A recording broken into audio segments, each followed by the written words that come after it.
Ini akan saya jelaskan sedikit. Pengertian dan tujuan lingkungan pendidikan. Secara harfiah, lingkungan dapat diartikan sebagai salah satu yang mengitari kehidupan, baik berupa fisik seperti alam, jagat raya dengan segala isinya, maupun berupa non fisik seperti suasana kehidupan beragama, nilai-nilai dan adat yang berlaku di masyarakat, ilmu pengetahuan dan kebudayaan yang berkembang serta teknologi. Kedua lingkungan tersebut hadir secara kebetulan, yakni tanpa diminta dan direncanakan oleh manusia.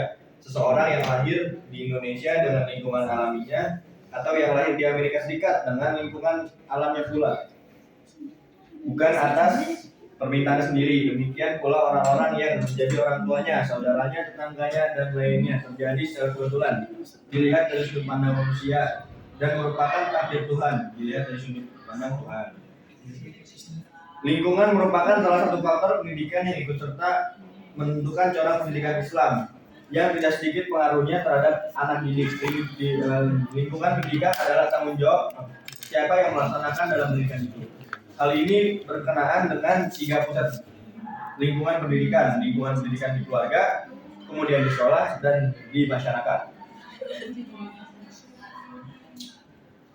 Dalam arti yang luas, lingkungan mencakup iklim dan geografis, tempat tinggal, adat istiadat, pengetahuan, pendidikan, dan alam. Dengan kata lain, lingkungan adalah segala sesuatu yang tampak dan terdapat dalam alam kehidupan yang senantiasa berkembang.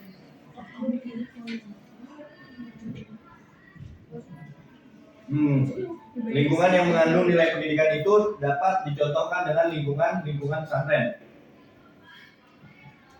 Serta fisik, di pesantren terdapat masjid, asrama atau pondokan, rumah kiai, santri, dan kitab kuning.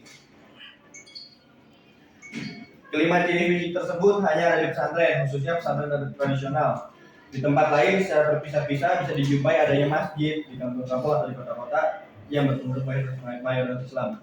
Adanya kitab kuning di pasar-pasar dan seterusnya. Namun masing-masing unsur atau komponen tersebut terpisah-pisah dan titik membentuknya sebagai satu kesatuan lingkungan fisik, sebagaimana yang terdapat di pesantren.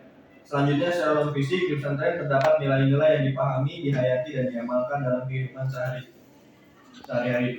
Nilai-nilai tersebut sebagian besar didominasi oleh nilai-nilai fikih dan tasawuf. Nilai-nilai fikih terlihat dari sikap dan pandangan para santri terhadap sesuatu yang berhubungan dengan status hukumnya, serta dalam kebiasaan-kebiasaannya menjalankan ibadah sholat berjamaah. Baik, itu saja dari kelompok